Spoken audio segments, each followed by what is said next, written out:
and cut up their bodies, severing their heads, their arms, and their legs. First up, we're in Springfield, Massachusetts, where the last of 3 co-defendants is about to learn his fate for his role in a gruesome triple homicide. That man is Caius Veievis. The defendant's bizarre appearance, including implanted devil horns and satanic facial tattoos featuring the numbers 666, drew media attention, with the release of this mugshot at the time of his arrest. Veievis was charged with 3 counts of first-degree murder, kidnapping, and witness intimidation. According to the prosecution, Veievis helped Adam Hall and another accomplice, David Chalou, kidnap, torture, and murder 3 men.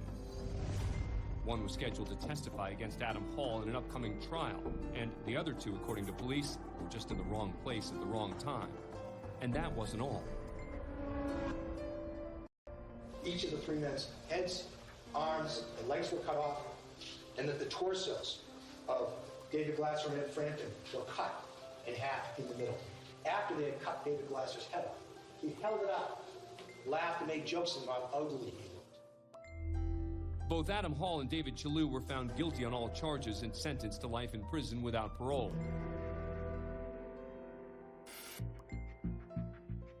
Now, after a 3-week trial, Caius Veievis is also found guilty on all counts.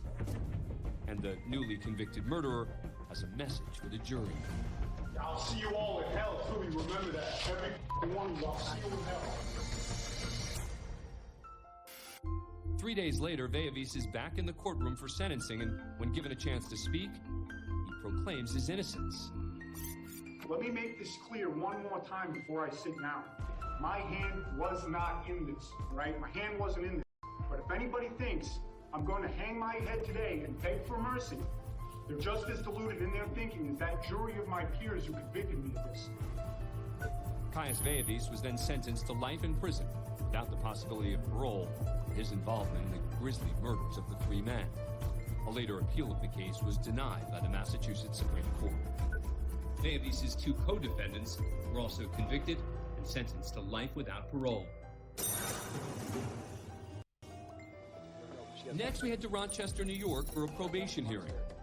The defendant, Judge Leticia Astasio, is usually behind the bench, not in front of it. Almost a year and a half earlier, she was charged with DWI, a misdemeanor, while on her way to work. She was found guilty and sentenced to a year of probation. She also agreed to show up for court appearances, abstain from using alcohol, and use an interlock device on her car. But there was one small problem. She missed a scheduled court appearance, violation of her probation because she was in Thailand. She soon headed back to the U.S. When she returns, she's placed in custody. Later brought before Judge Stephen Aronson to explain herself. I was not drinking, and I was not driving. And so I anticipated that I wouldn't be in this position again, but here I was. In the most respectful possible way, I'm in jail. This court cannot punish me any more than it has. My reputation cannot be any more tarnished than it has been. But tears aren't what the judge is looking for. Nowhere in your presentation did I hear one word of remorse or contrition for the acts that you were found guilty of. He increases Astasio's probation from 1 to 3 years, which her attorney argues will be meaningless since Astasio will stick to the terms. Judge, she is not going to probation. She will violate probation the moment you put her on probation. What she wants, Mr. Young, is irrelevant. She will be sentenced to probation. She will be having someone monitor her in the future. The judge extends Astasio's probation. But that's not all. He also sentences her to 60 days in jail. And this gets the attention of someone in the gallery. Astasio's daughter is not pleased. I'm sorry. I didn't know. Touch your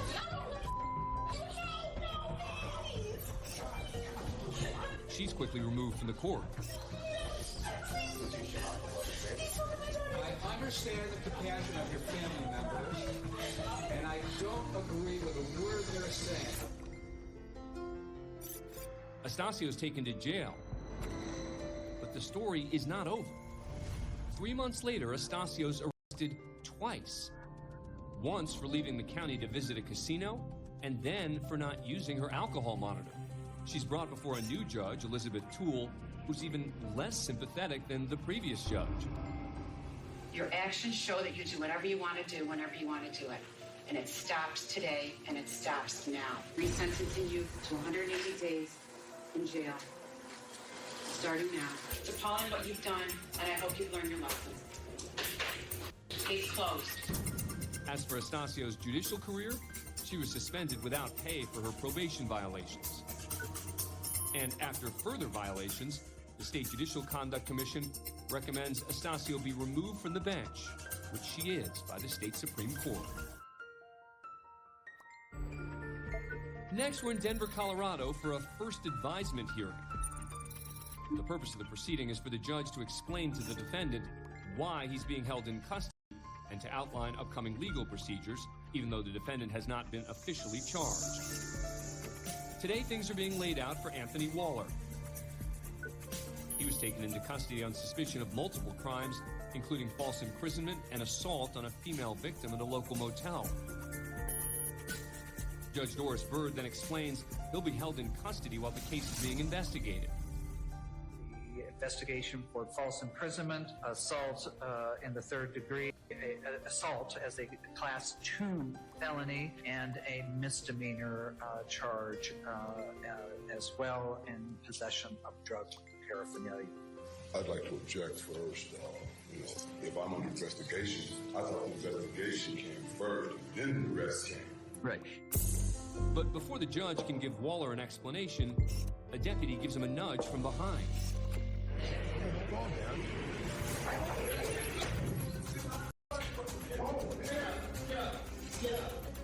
Get on your feet. Don't turn on me. Get on your feet. Waller, who's fully shackled in handcuffs, leg irons, and a belly chain, asked the judge for clarification. If I'm under investigation, I thought the investigation came first, then the rest came. Deputy Brady Lovinger then places his hand on Waller's back. Lovinger claimed that because the judge had brought the hearing to a close, he was directing Waller to the clerk to sign paperwork and prevent him from stalling the proceeding. Hold on, man. But after Waller turns towards him, the deputy grabs Waller by his uniform and belly chain and slams him face first into a metal window frame.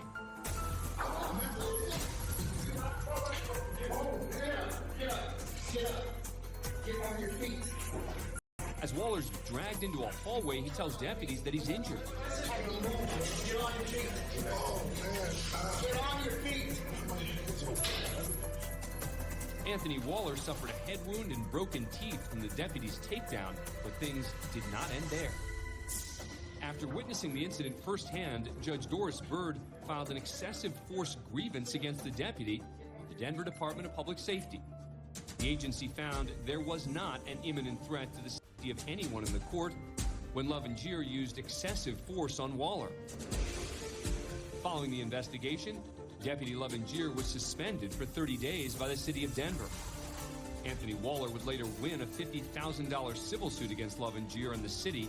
A federal jury determined his constitutional rights were violated by the excessive force used against him. As for Waller's original crime, he was found guilty of third-degree assault and sentenced to 2 years in county jail. I hope that no other family has to endure anything like we have had to. Christopher Griffey has completely destroyed my life. Next, we're in Idaho Falls for a sentencing hearing. 36-year-old Christopher Griffey pled guilty to felony domestic battery and attempted strangulation for violently attacking his then-girlfriend while high on methamphetamine. Griffey admitted to punching, choking, and threatening to kill the victim in front of her 7-year-old son. Now, before learning his punishment, the victim shares the lasting effects Griffey's traumatic abuse had on her and her son. I can't express completely how mine and my son's lives have been adversely affected by this incident with Christopher. Christopher completely broke me down until I didn't even know who I was anymore. I have developed a fear of the dark that is so intense, I have to sleep with the lights on. When I go to sleep, I still wake up screaming, crying. As the victim continues, it appears her words are having a profound effect on Griffey. I could not understand why I was treated this way by somebody who made me believe that he loved me. I could not understand what I could have possibly done to how my son and I both deserve to have these things done to us. We trusted him. I put our safety in the hands of a man that I should have never been alone with. Christopher Griffey has completely destroyed my life. Griffey then lets the court know he is not without remorse for the damage he's done. I'm not a monster. I'm more than willing to face this, and you don't need to give me any less time. Give me as much as you feel you need to give me, and I'll go up there and I'll face it, and I'll get as much help as I can get up there. More than just addressing his crimes, Griffey makes an emotional apology to the victim. Apologies are such a sham. I'm sorry for how everything went. I couldn't keep my promise that all this time I wanted to say an apology. And despite the horrific crimes perpetrated against her, the victim interjects and validates Griffey's feelings. No matter what you're my best friend, Griffey. Now with Griffey facing up to 25 years in prison, it's time for Judge Dane Watkins Jr. to hand down the sentence. It's been an emotional sentencing, and I want you to know, Mr. Griffey, that the court watched you very carefully. You made some important statements of accountability and submissiveness to the judgment of this court, and I too feel the weight of this sentence. It is a dramatic thing that we're discussing upon your shoulders. I sense that from your comments. It's clear to the court that you have taken ownership. The court pronounces on the domestic violence felony matter 2 years fixed, followed by 8 years indeterminate for a unified sentence of 10 years. On the attempted strangulation, 3 years determinate with 10 years of indeterminate time. That means Christopher Griffey's sentence will be at least 3 years and up to 13. During that time, his parole eligibility will be determined by the state parole board beginning in 2023. This is Justice Verda Colvin. In her courthouse today are 20 teens who are part of the Bibb County Sheriff's Consider the Consequences program. And she's got a few words for these troubled teens, words they won't soon forget. You have the ultimate experience. You can be in this body bag. And the only way somebody will know you're in here is by this tag that'll have your name on it. What do you want to do? Judge Colvin speaks directly to the teens sitting in her court to remind them that certain choices they make can bring on the consequences that may lead to trouble, jail, or even death. Because listen to me. The way you're going, you will go to jail. Or you will end up in this body bag. One or two things. What do you want to do?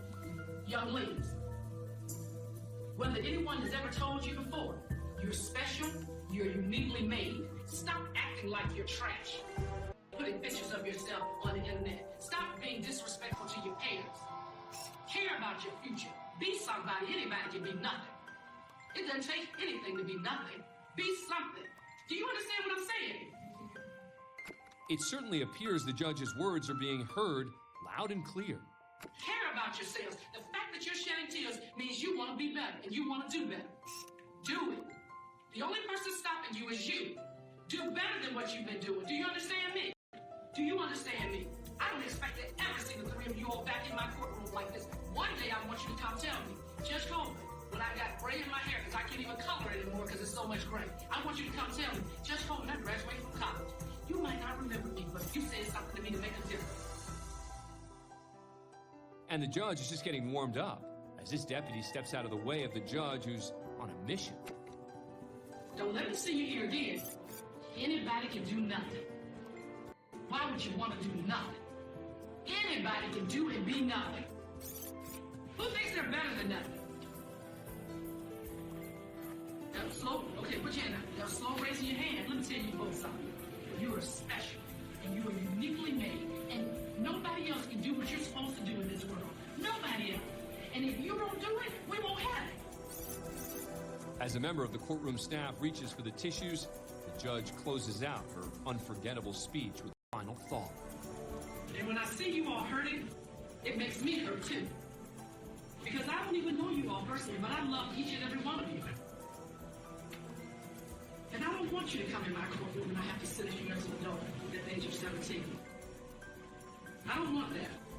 I don't want to experience that myself, and I don't want you all to experience that. Judge Colvin says she can measure the success of the Consider the Consequences program by seeing those kids who were once in her courtroom thriving in the community today.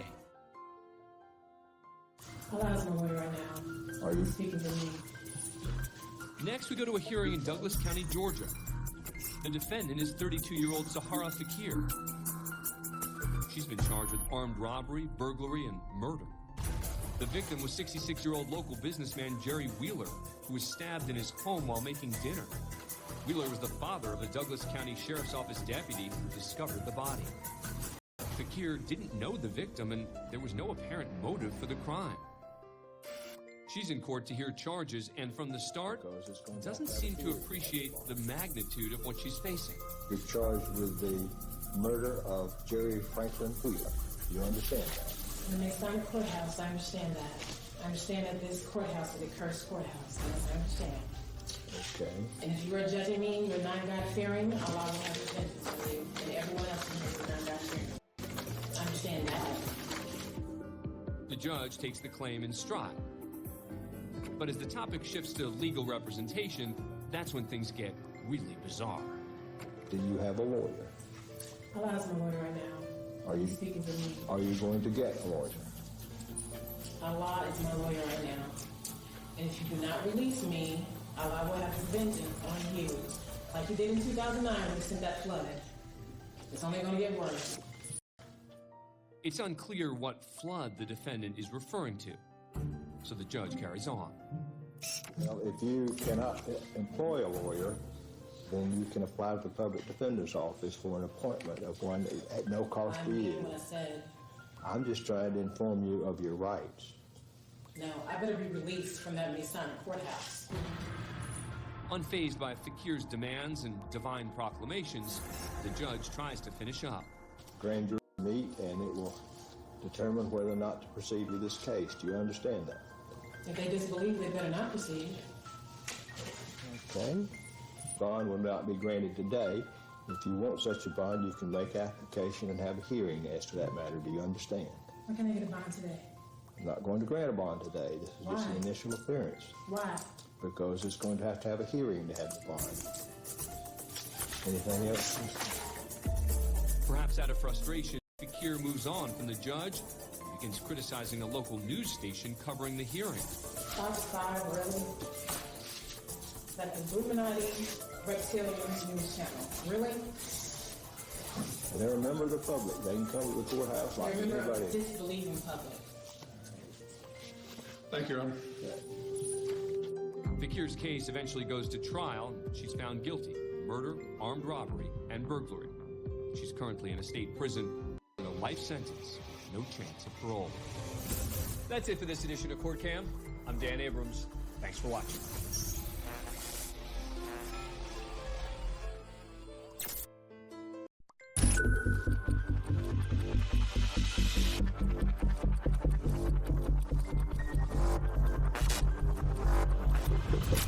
Hi, everyone. I'm Dan Abrams, and this is Court Cam. We, the jury, find the defendant. Don't touch me like that. Come back up here right now. We kick things off at the Saline County Courthouse in Nebraska, where a witness for the prosecution has just finished her testimony in the first-degree murder trial of Aubrey Trail. All right, ma'am, you are free to go, and you are no longer sequestered. Thank you very much. Trail stands accused of killing and dismembering 24-year-old Sydney Loof after wooing her through an online dating app. His alleged accomplice? His girlfriend, Bailey Boswell. They're both charged with criminal conspiracy to commit murder, as well as first-degree murder and improper disposal of human skeletal remains. Another of the prosecution's witnesses then takes the stand. Raise your right hand. Do you swear or affirm, under penalty of perjury, that the testimony that you're about to give is the truth, the whole truth, and nothing but the truth? Yes, I do. Please be seated. Bailey is innocent and I curse you all.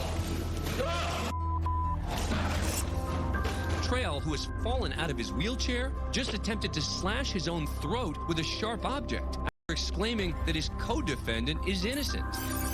Bailey is innocent and I curse you all. Sheriff's deputies rushed to the defendant to disarm him. Stop recording. Trail is taken to a nearby hospital where he's treated for lacerations on his neck. He's believed to have tried to take his own life. He makes a full recovery. The judge orders the defendant to be handcuffed for the rest of the trial and instructs the jury in regard to the throat slashing incident they witnessed. I'm going to order you to disregard the outburst that you heard this morning and to not consider it in your deliberations at the end of the trial. 2 weeks later, Trail's found guilty of first-degree murder and conspiracy to commit murder. His attorneys have filed a motion for a new trial. At the time of this production, he had not yet been sentenced. As for his co-defendant, Bailey Boswell, a trial date is set for late 2019. Now we move on to the Lake County Common Pleas Court in Painesville, Ohio. 32-year-old Manson M. Bryant is in court to receive a sentence for aggravated burglary, aggravated robbery, kidnapping, abduction, and carrying a concealed weapon, all stemming from a violent home invasion he committed with 2 others. All rise. This court of common pleas is now in session. The Honorable Eugene Lucci presiding. Exceed. The judge handing down the sentence is the Honorable Eugene Lucci, whom Bryant has appeared before 3 previous times for different crimes. In the past, Bryant has had words with the judge during sentencing. This time around, Manson expressed remorse to the judge, saying, quote, "I've made a lifetime of bad decisions. I am truly sorry. I respect you, and I respect your decision." That decision is about to come down. The court determines that his conduct and his criminal history shows that consecutive terms are needed to protect the public from future crime. At this point, it's safe to assume that Bryant will be spending some time in prison. But just how much remains to be seen. The court sentences you to prison on count 1, aggravated burglary, felony 1, for 8 years, and 3 years on the firearm specification. The court sentences you on count 3, aggravated robbery, for 8 years, plus 3 years on the firearm specification, for a total of 22 years, with credit for 231 days. Courtroom, you racist ass. Courtroom, man. You racist as You racist as 22 years. Racist ass. Remember when I said that you had a certain amount of remorse? I was mistaken. The court determined maximum imprisonment needed.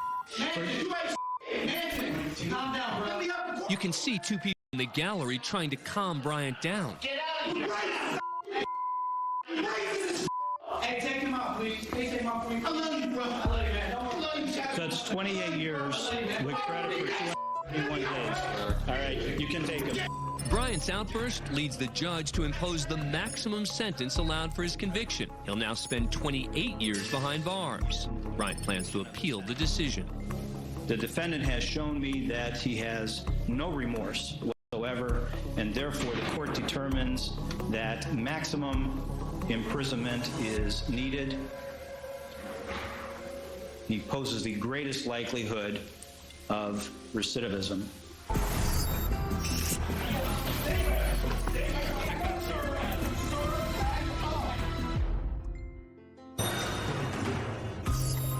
We now head to the Nesbitt Courthouse in Anchorage, Alaska, where this man, That's the only way I'm leaving. David Haig, came to court looking for justice. But instead, the judge ordered a new hearing to be held at a later date, and he's not having it. If this court didn't do right the first time, it sure can't now. That they had screwed me out of a plea deal, that the state had falsified evidence, and now they're lying about everything to cover it all up, and that's just the beginning of it. The game pilot and tour guide is seeking to clear his name in a decades-old conviction. accusing him of killing wolves illegally while working with the state predator control program. He claims the state doctored maps to make it seem as if he'd gone rogue, and that state officials, who were trying to save face when confronted with a public relations nightmare, falsified the boundaries of the map to frame him. The map! The map! They falsified this before trial, and there's a recording of the prosecutor and trooper talking about falsifying it before trial. Mr. They're going in, falsifying map that they convicted me with by altering the lines on it to make it corruptly seem I was shooting wolves in my guide area. That's felony tampering with evidence, and because a trooper, an Alaska State trooper, was doing it with a prosecutor, it's a conspiracy. And they used it at trial knowing it was false. That is another felony. And I put my foot down because somebody has to. So, well, you're gonna there's no more hearings here. All right. No. Oh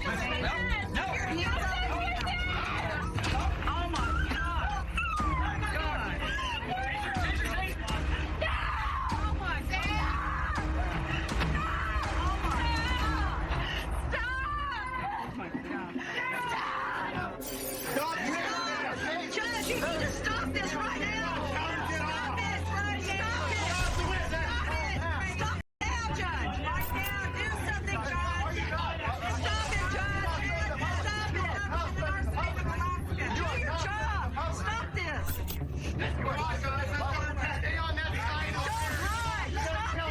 Don't hide. Get out there and stop this crap. The judge opts not to intervene. He's a citizen of the United States. And leaves the courtroom. You do not need to take the man. We have 6 officers on him. Sorry, Mr. Haig. Sorry, so sorry that our court system is so corrupt that they would do this to you. Haig is charged with disorderly conduct for violating an order to leave a courtroom. A senator from Alaska has asked for an investigation into the tasing.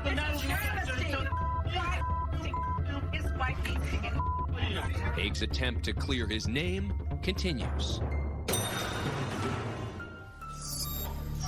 Next, we head to Hamilton County Court in Chattanooga, Tennessee. The man seen here is 46-year-old Eric McCullough. McCullough's facing criminal homicide charges for fatally stabbing his niece, 23-year-old Taisha McCullough, and an aggravated assault charge for stabbing this man, 25-year-old Antoine Lee, who was with Taisha at the time of the stabbing and was reportedly trying to protect her. Lee's handcuffed because he's also in custody on charges of violating the sex offender registry, unrelated to this case. But today he's here to testify against McCullough in this preliminary hearing. An attorney calls him over.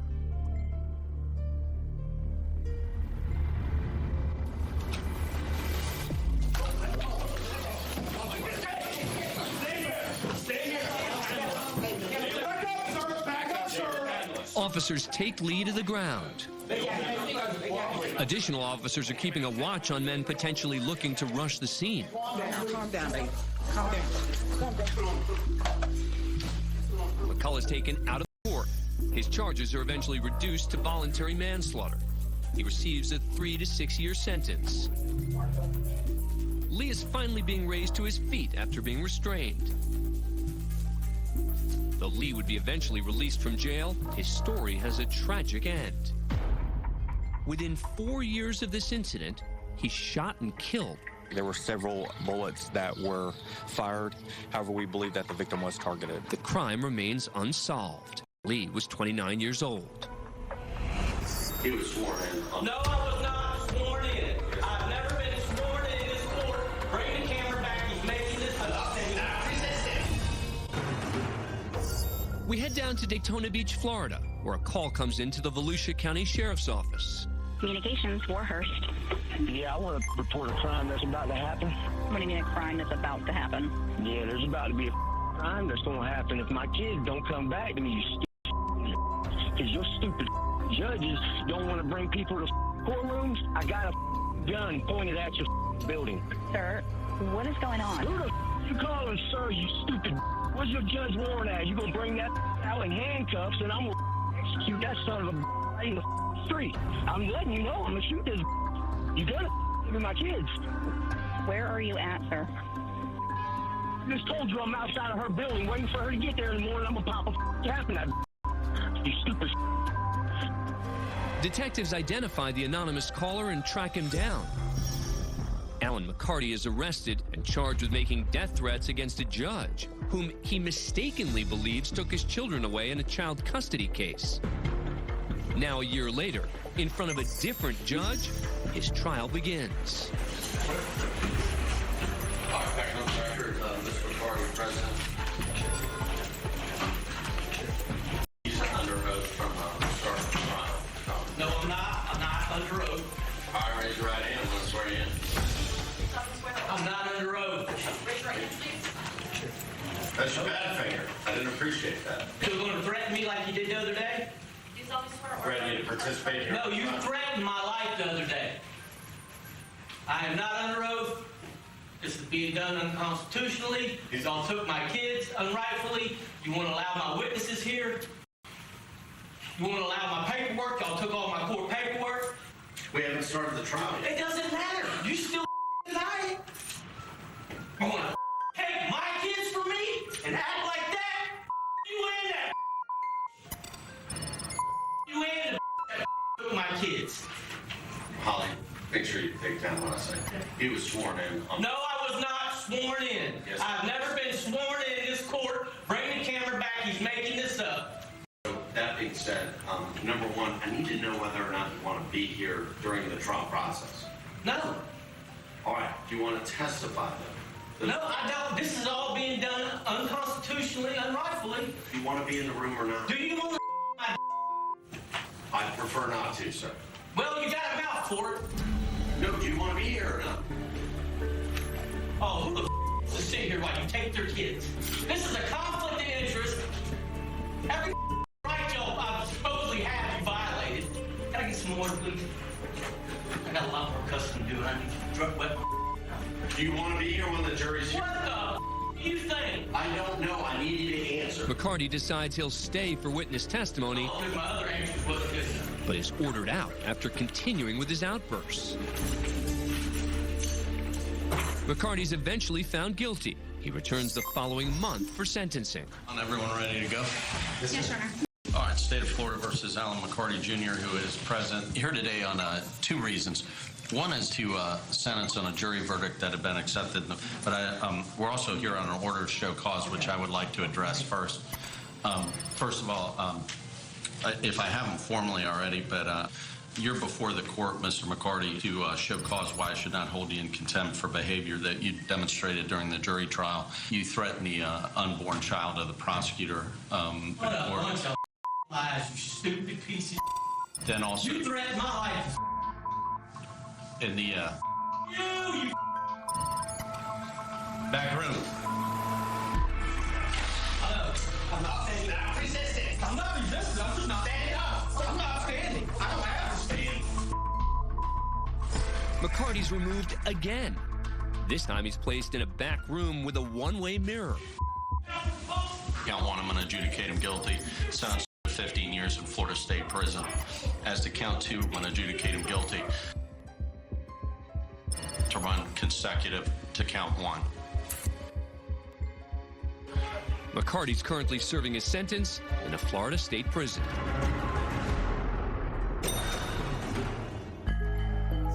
Now to the First District Courthouse in Logan, Utah, where a small claim suit over a farmland lease is being hashed out in a bench trial. There's some disagreement over an agreed sales price between the parties, as well as accusations of tampering with a signed contract. The plaintiff, 86-year-old Floyd Babel, who's representing himself, is questioning the defendant, Betty Jo Black. To say it's been a contentious hearing would not be an overstatement. There's some bad blood here. Betty Jo returns to the gallery to sit with her daughter and grandchild, while the defense attorney raises some objections. We object to this claim for damages by trying to deny that. We object to the claim. But Babel is seemingly distracted, and now clearly in distress.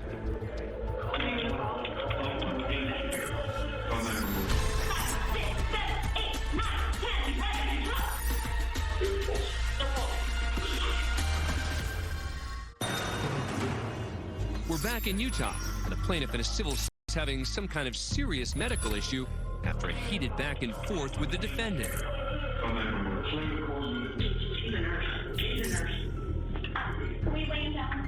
The defendant's daughter, Brooke Alsop, a stroke-certified nurse, hands her baby to her mother and immediately gets to work on the plaintiff. Mr. Babel? Mr. Babel? Mr. Babel? Correct. No pulse. The judge now steps in to help.